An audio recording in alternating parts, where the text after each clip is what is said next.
நடிகர் கிருஷ்ணா நடிப்புல உருவாகி இருக்கிற பண்டிகை படத்தோட பத்திரிகையாளர் சந்திப்பு சமீபத்தில் சென்னையில் நடந்துச்சு. அங்க அந்த படக்குழுவினர் தங்களோட படம் குறித்து நிறைய விஷயங்களை ஷேர் பண்ணியிருந்தாங்க. அது என்ன அப்படிங்கிறத பார்க்கலாம். இந்த ஸ்கிரிப்ட் நான் பல பேர்கிட்ட சொல்லியிருக்கேன், நிறைய ப்ரொடியூசர் சொல்லி பல பேர் ஓகே பண்ணியிருக்காங்க. ஆனால் டேக் ஆஃப் ஆகவே இல்லை. அப்போலாம் வேறு வேறு ஹீரோ பண்ணாங்க, நிறைய ஹீரோஸ் மீட் பண்ணியிருக்கேன். பட் எல்லாருமே பண்ணுறேன்னாங்க, பட் டேக் ஆஃப் ஆகவே இல்லை.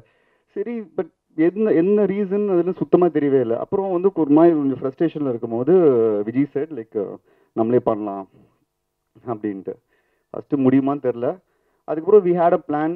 சரி, ஓகே, ஒர்க் அவுட் ஆகிற மாதிரி இருந்தது. சரி, யாரை வச்சு பண்ணலான்னு யோசிக்கும் போது ஃபர்ஸ்ட் திங் 2 பேர் யோசிச்சது வந்து கிருஷ்ணா. கிருஷ்ணா சார் எப்படி சொல்லணும்னா ஒரு பயங்கரமான வேர்சடைல் ஆக்டர். எனக்கு தெரியும் வந்து இந்த படத்துக்கு வந்து இந்த யார் ஹீரோ பண்ணாலும் சரி அவங்கள லெஃப்ட் ரைட்னு பவுன்ஸ் பண்ணணும். ரொம்ப ஹார்ட் ஒர்க் தேவை, சொல்கிறது கேட்கணும், அந்த மாதிரி நிறைய அடிப்படும். So I told everything and Krishna was like totally game for it and I think is done a fabulous job. இதுக்கு முன்னாடி சைன் பண்ண ப்ரொடியூசர்ட்டையும் நான் தான் காசு பண்ணேன். அப்போவே அவங்க வந்து மீட்டிங் வந்துட்டு போயிட்டாங்க. And she's done a great job. அவங்க யூஸ்வலாக பண்ண படத்தை தவிர டிஃப்ரெண்ட்டான ரோல். எப்படின்னா இந்த படத்தை நிறைய பேசுவாங்க. So and Paruthiveeran Saravanan sir again after Paruthiveeran ஒரு பயங்கரமான ஃபேன் தான். அந்த படத்தை ஒரு 10-15 வாட்டி பார்த்துருப்பேன். ஸோ எனக்கு கார்த்திக் கேரக்டரோட பருத்திவீரன் சரவணன் கேரக்டர் தான் ரொம்ப பிடிக்கும். ஸோ பார்த்துறோடும் இந்த ரோல் இவர் தான் பண்ணணும்னு சொல்லிட்டு முடிவு பண்ணேன். And is done justice. And Nitin Sathya absolutely அவரே சொல்லிட்டாரு என் ஆஃபீஸ்க்கு வந்து எப்படி அப்ரோச் பண்ணாருன்னு. சொன்ன மாதிரி நான் அவர் வந்துடும்னு நான் அவர் அந்த மேக்கப் போட்டு பார்த்துட்டேன், இந்த விக்கிகெல்லாம் வச்சு. பட் எப்படி கேட்குறதுன்னு தெரில. கேட்டுறோன்னே ஓகேன்ட்டாரு. ஸோ இந்த மாதிரி ஆர்டிஸ்ட்லாம் வந்து they should be like they very open to do like இது மாதிரி டிஃப்ரெண்ட்டான அட்டம்ஸ்லாம். So I got a perfect team. And Vijayalakshmi producer. எல்லா ஃபர்ஸ்ட் டைம் டிரெக்டர்ஸ்க்கும் விஜயலட்சுமி மாதிரி ஒரு ப்ரொடியூசர் கிடைக்கணும்னு நினைக்கிறேன். Because is very supportive. நடிகையாக இருப்பதை விட தயாரிப்பாளரானதும் தான் பட்ட கஷ்டத்தை கூறினார் தயாரிப்பாளர் விஜயலட்சுமி. நான் ஃபர்ஸ்ட் வந்து ஆக்டிங் பண்ணலாம் அப்படின்னு ஆரம்பிச்சப்போ சொன்னப்போ வந்து எல்லாருமே எனக்கு செம்மையா சப்போர்ட் பண்ணாங்க. எங்க வீட்ல இருந்து, எங்க அப்பால இருந்து, ஃப்ரெண்ட்ஸ்ல இருந்து, ரிலேட்டிவ்ஸ்ல இருந்து.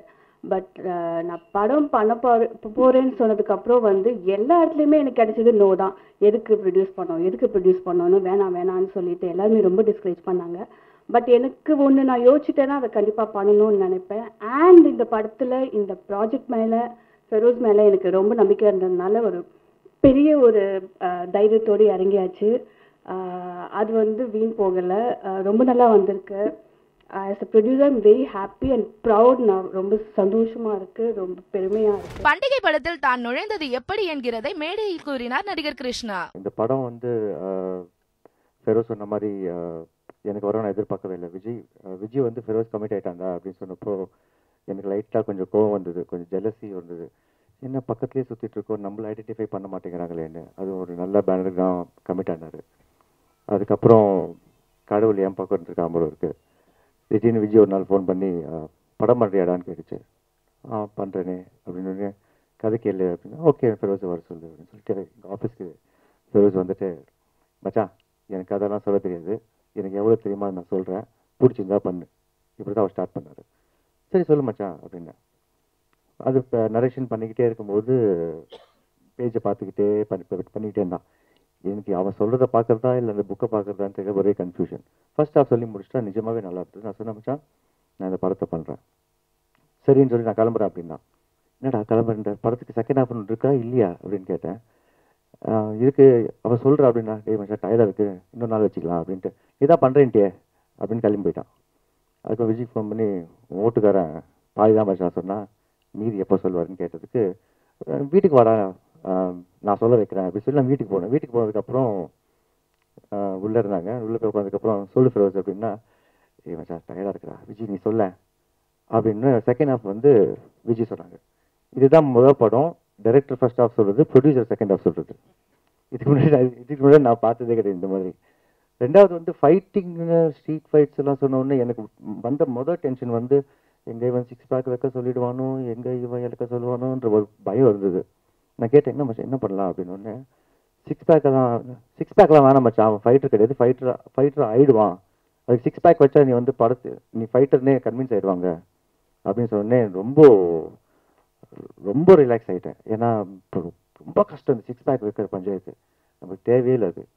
ரெண்டாவது வந்து அப்போது ஹார்ட் ஒர்க்காக ஏதாவது பண்ணணுமா இந்த படத்துக்கு அப்படின்னா ஆமான்னு சொல்லி, நீ வந்து வழக்கமாக பண்ணுற மாதிரி நடிக்கக்கூடாது, நீ வந்து நான் சொல்கிற மாதிரி நடிக்கணும், அது மட்டும் தான் உனக்கு ஹார்ட் ஒர்க்கு அப்படின்னா.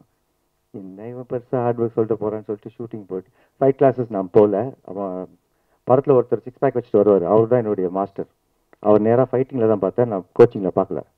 ஏன்னா எனக்கு தியாகராஜ மாஸ்டர் அப்புறம் YMCல எங்கள் மாஸ்டர் தான் சொல்லி கொடுத்த ஃபைட் போதும்னு சொல்லி கான்ஃபிடென்ட்டாக உள்ளே இறங்கிட்டேன். இறங்கினதுக்கப்புறம் தான் தெரிஞ்சுது வரவங்களாம் வேறு மாதிரி இருந்தாங்க. என்னடா ஃபைட்டர்ஸ் எங்கடா அப்படின்னா, இவர் தான் ஃபைட்டரு. ஃபைட்டர்னா என்ன புரியல எனக்கு அப்படின்னா, 6 பேக் வச்சு பயங்கர கொடூரமாக தான் பார்க்கறதுக்கு. ப்ளஸ் நிஜமாக அடிச்சுட்டு போகிற மச்சான், என்னன்னு அடிச்சா வாங்கிக்கோடா, இது ஸ்ட்ரீட் ஃபைட் படம் தானே அப்படின்னா. ஸோ இந்த மாதிரியெல்லாம் பயங்கரமாக டார்ச்சர் பண்ணிருக்காரு சார் என்ன. பருத்தி வீரன் திரைப்படத்திற்கு பிறகு தனக்கு கதாபாத்திரம் சரியாக அமையவில்லை என்றார் நடிகர் சரவணன். ரொம்ப நாள் கழிச்சு நல்ல படம் பண்ணியிருக்கேன் நான். பருத்தி வீரனுக்கு அப்புறம் ஏதாவது நல்ல படங்கள் வந்தால் பண்ணுறது, இல்லைன்னா பண்ணக்கூடாதுன்றதுல உறுதியாக இருக்கேன். இப்பவும் அப்படி தான் இருக்கேன். அதனால தான் நிறைய படங்களை நான் நடிக்கல, குறிப்பிட்ட படங்களை மட்டும்தான் நடிச்சிட்டு இருக்கேன். ஃபெரோஸ் வந்து நான் இது வரைக்கும் யார்ட்டையும் அசிஸ்டண்டாக இல்லை சார், நான் ஒரு கதை சொல்கிறேன்னு சொல்லி சொன்னப்போ எனக்கு ரொம்ப பிடிச்சிருந்தது. நான் உடனே பண்ணுறேன்னு சொன்னேன். நான் கதை கேட்டதை விட அவர் வந்து படமாக எடுக்கிறப்ப தான் எனக்கு தெரிஞ்சது ஃபெரோஸோட ஒர்க்கு. கண்டிப்பாக வந்து ஃபெரோஸ் வந்து தமிழ் சினிமாவில் மிகப்பெரிய உயரத்தை அடைவாருங்கிறதுல நான் உறுதியாக நம்புகிறேன்.